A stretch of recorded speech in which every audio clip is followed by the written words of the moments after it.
Eric and I are on a self-guided tour of Scandinavia, Norway, Denmark, and Sweden. In Viking age, these countries were under a single monarch. This is the land of Erics. There's Eric Bloodaxe and Eric of Pomerania. There's Eric the Red and his son, Leif Erikson, who ventured into North America. Scandinavians are very environmentally conscious. They have almost no crime. They enjoy a high standard of living with free medical, free university, and a government pension, but at the cost of high taxes, like 37 to 64% in Denmark. What makes this trip exciting is the different kinds of transport. We arrive in Norway by air. At 11 p.m., Bergen glows with the eerie twilight of the midnight sun of June. The next morning, we cross the street to the fish market. There's row after row of fish, the specialty of the area. A big monkfish, the ubiquitous salmon. But where's the herring? Not today, I'm told. Bergen was a trading center for the export of dried fish in the era of the Hanseatic League. The Old Wharf Bryggen is the favorite spot to eat a bag lunch. What do you expect to see in this restaurant? Fish me, dried fish hanging all over the place, and a lovely Croatian waitress that Eric converses with about languages. We board our boat for a seafood buffet cruise. Wow, 3 kinds of salmon, baked, smoked, and my favorite gravlax, marinated in dill, salt, and sugar.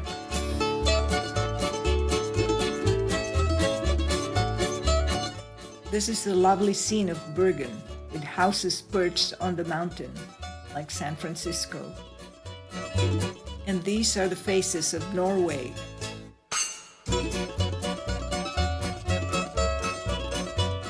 On to our next destination, Voss by train. We transfer to a bus to maneuver Stalheim, the steepest road with 13 hairpin bends.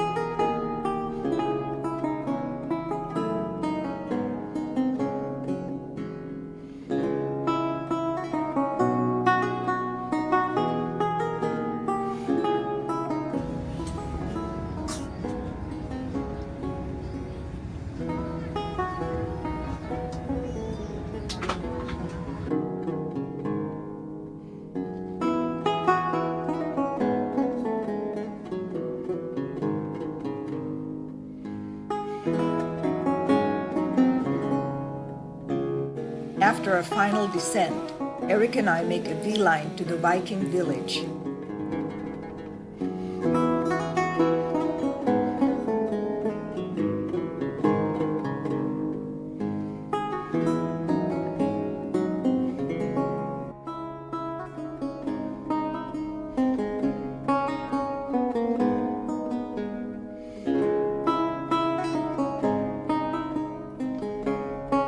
To know the Viking is to know how they make a boat.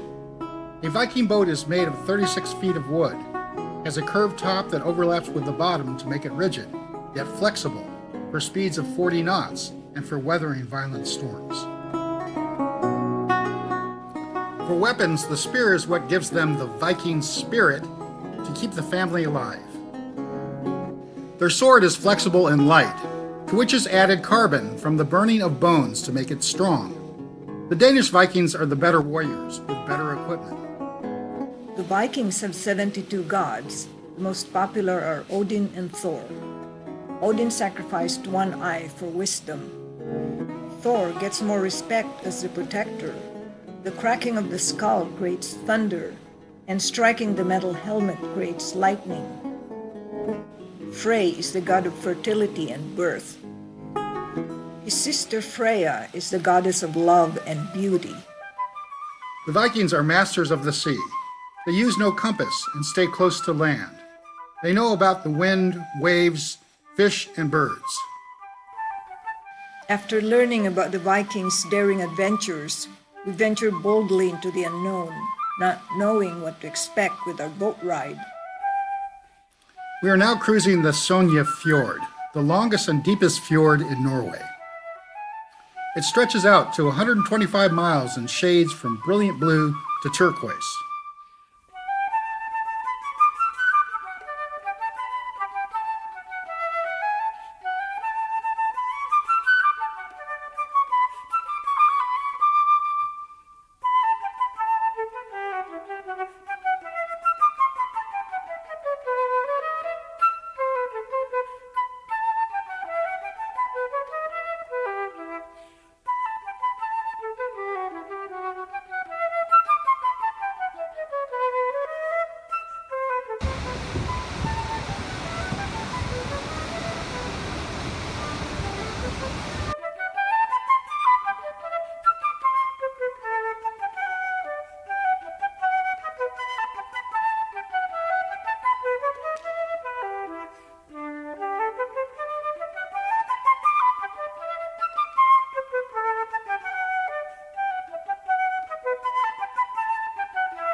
Most exciting adventure by train and bus, and arriving at Flam by boat, all in one day.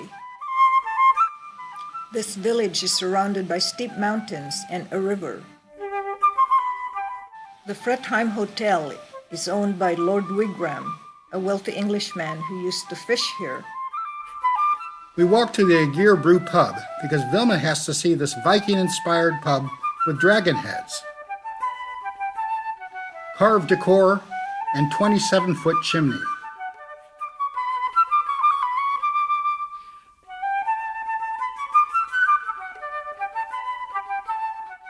With its excellent beer, it won the international award as Norway's Brew Pub of the Year. The next morning, we take the Flam Railway, one of the most scenic train journeys. We continue on the Sognefjord, this time not by boat, but by rail. By wild nature scenes with waterfalls from the steep mountain reaching 2,700 feet. We befriend a lady from Oslo taking her aunt on a tour. Svetlana becomes our personal guide as the train route snakes along the mountains and gushing rivers. Watch out for the Hedron, she says, who with her exotic singing and beauty entices men into the mountains.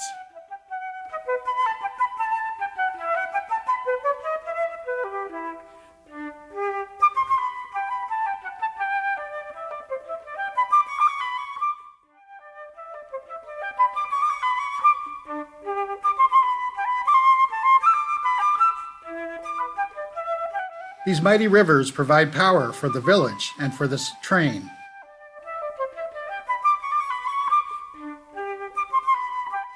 Hotels are very expensive. Vatnahausen Hotel costs $450 a night. At Myrdal, we changed our first-class train for a 5-hour ride to Oslo. The scene changes to winterscapes. The silence is soothing.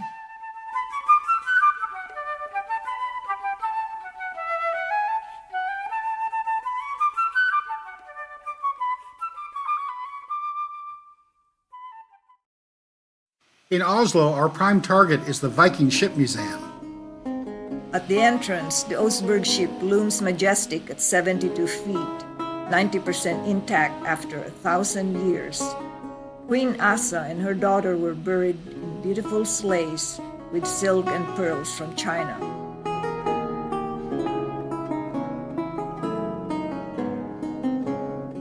The Gokstad is longer at 79 feet and built in 890.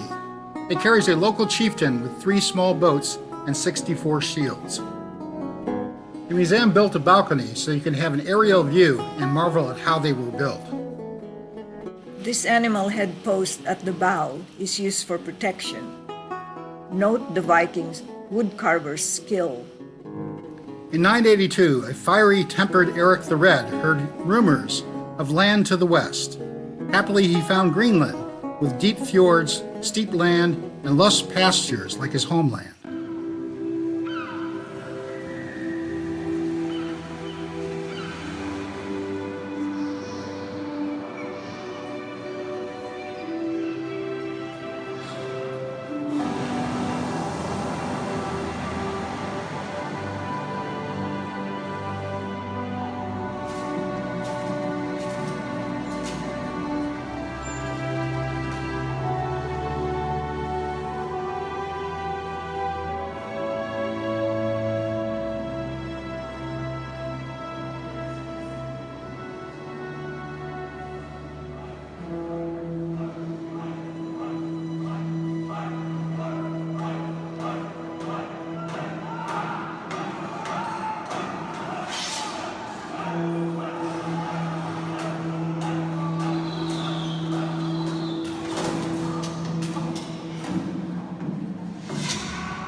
He settled in Minnesota.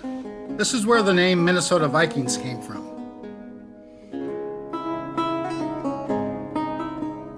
Nearby is the Norse Folk Museum, an open-air display of houses and farms from Norway's past. Here's a model of a stave church made of wood and using poles with ornate wood carvings inside. This is the Nobel Peace Museum. Downstairs is dedicated to protecting the environment and reducing global warming. Upstairs is a display of Nobel Peace Prize awardees, namely Mikhail Gorbachev, who worked with President Reagan to bring about the end of the Soviet Union and the end of the Cold War. Malala, for advancing education for girls after having been shot in the head by the Taliban. The Dalai Lama promotes the nonviolent Buddhist philosophy of peace after being exiled from China. Mother Teresa, for taking care of the poorest of the poor. Henry Kissinger, for creating a ceasefire in Vietnam. Médecins Sans Frontières, or Doctors Without Borders, for giving medical assistance in war zones and humanitarian emergencies. We arrived by overnight cruise ship to Copenhagen. At dinner, I finally find my herring and happily takes a photo and a good serving of it. Our handsome Danish waiter is flattered that I want to take his photo. And these are the faces of Denmark. This is the train station. The Danes are very helpful in getting us to the right train to Roskilde. This is Roskilde, the former capital of Denmark. We're here at the home of the 5 world-famous Viking ships. At the museum harbor, you can see some Nordic boats. You can follow the construction of a Viking ship. Or try your hand at Viking craftsmanship.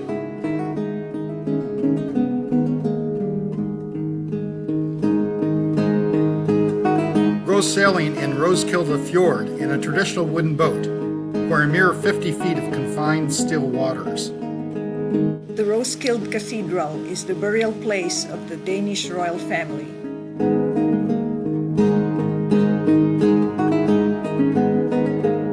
Remains of Harald I, known as Bluetooth, the 10th century Viking king, are inside one of the columns here.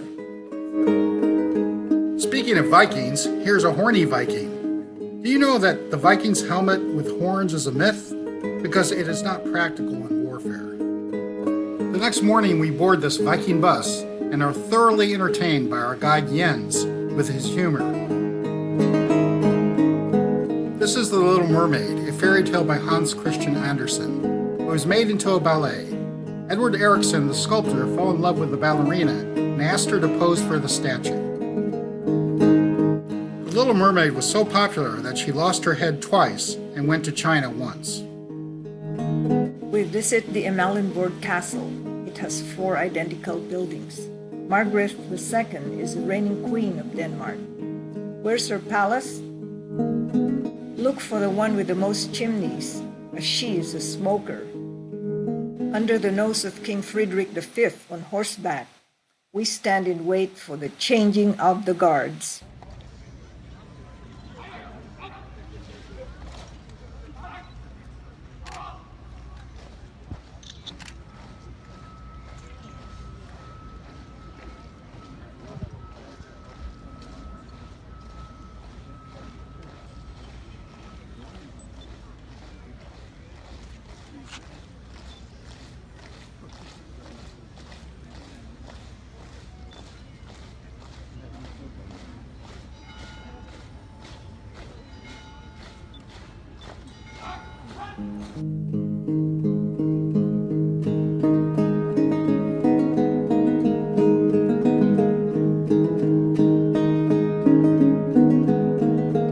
Copenhagen is a very liberal city with a big pride parade coming up.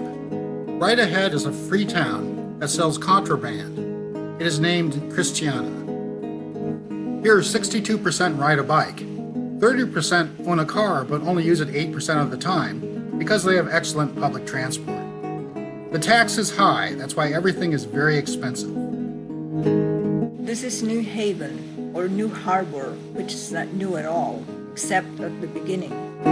Hans Christian Andersen lived here for 20 years in this yellow and brown house. He's best known for writing children's fairy tales. We are now on a city tour by boat. People are relaxing by the waterfront in peace and sunshine. My mind wanders on Andersen's fairy tale, The Ugly Duckling. One little duckling who looks different from the brood was ostracized. Poor guy. Way to live alone until able to fly with the wild birds who accepted him. His reflection, he saw that he blossomed into the most beautiful swan of them all. He was not a duck, but a swan all along.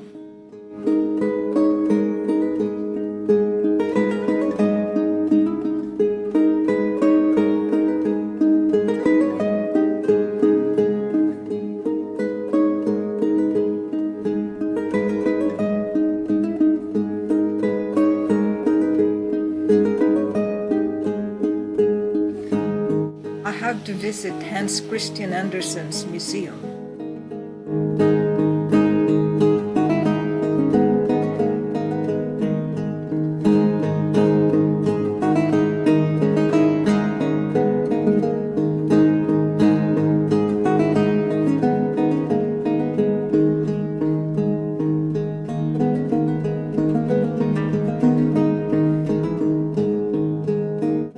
Every man's life is a fairy tale written by God's fingers.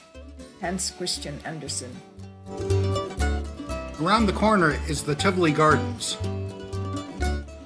The creation of Tivoli began when Georg Karstedsen persuaded King Christian VIII to grant him a piece of land with the idea that when people are amused, they will think of politics. The gardens inspired Walt Disney into building Disneyland.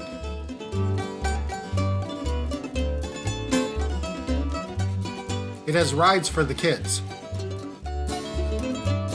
It has a Middle Eastern restaurant.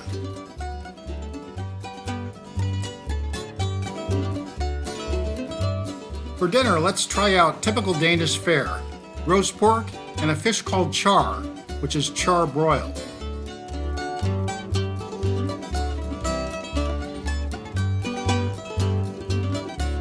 We're on our merry way to Stockholm, Sweden for the third leg of our journey. Big problem. Our train connection is canceled. We scuttle to the airport to book a flight. We arrive at our destination by taxi Stockholm, not Stockholm taxi, for we were warned. The hotel is in the old city by the waterfront. Instead, we head straight to the dining room. We start with Swedish meatballs. We're in Sweden, all right.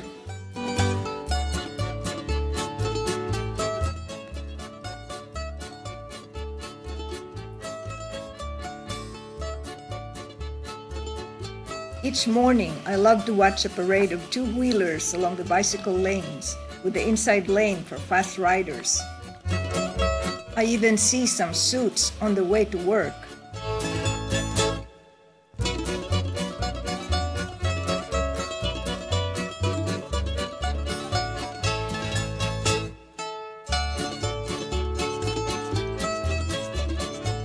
Well, in Sweden, you must see the Nobel Prize Museum.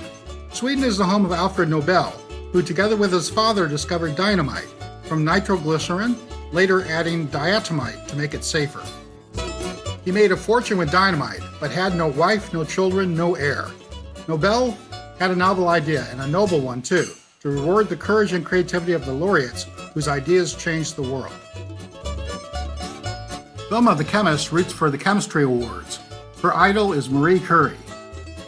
Eric, the philosopher, roots for the philosophers. His idol is Bertrand Russell. Madame Curie was awarded twice, in 1903 for her study of spontaneous radiation, and in 1911 for her discoveries and studies of elements radium and polonium. Fermi, for artificial radioactivity produced by neutron bombardment. Of the 118 elements, 24 were created artificially. Nobel Prizes in Literature. Albert Camus. His breakthrough came with the novel The Stranger, about the absurdity of life, a theme that recurs in other books like The Myth of Sisyphus. I read and wrote a paper on The Stranger. Eric read L'étranger in French. Bertrand Russell, a philosopher who wrote many works on human knowledge. He is also a mathematician and logician who reduced all of mathematics to set theory and logic. There are 3 steps in getting a Nobel Prize: the nomination, the review by 4 panels worldwide, and finally, the awarding and the ball.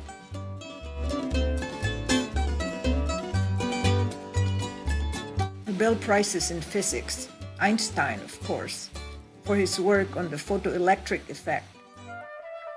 Heisenberg, along with Schrödinger and Dirac in 1933 for quantum mechanics.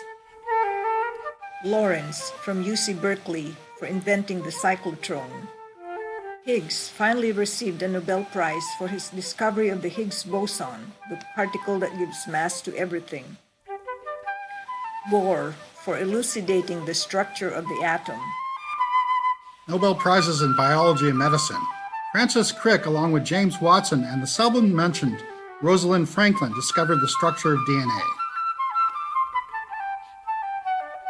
Cahal, who discovered the neuron, along with Walter Hess and Golgi for their work in neuroscience. We descend to the main avenue into a riotous scene of teens honking in a joyride. The buildings facing the wharf have a regal look. The theater stands out with its golden facade. As we wait for our archipelago cruise, I sit and watch people go by.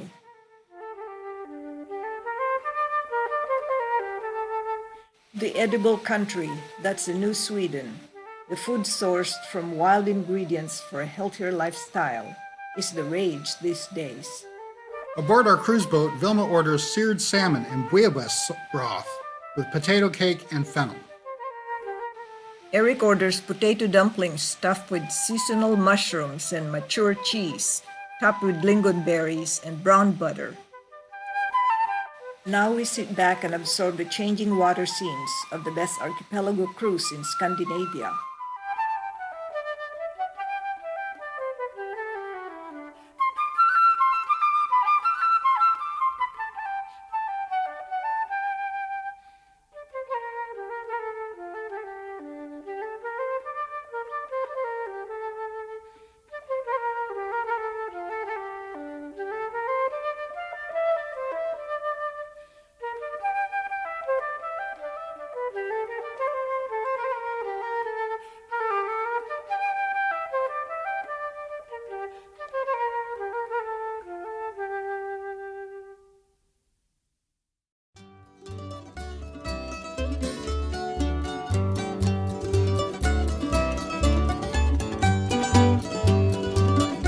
Today we visit the Historical Museum.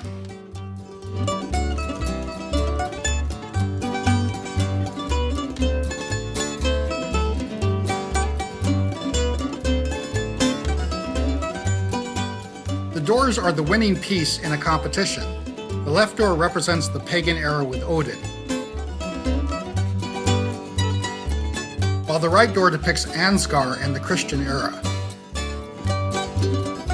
Because of the visiting dignitaries from South Korea and Obama, the roads are closed.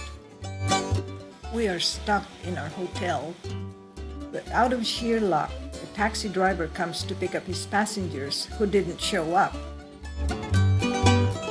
What a great relief to catch our overnight cruise ship in the nick of time. We leave Sweden and close the chapter on the Vikings with enlightened thoughts of who they really are.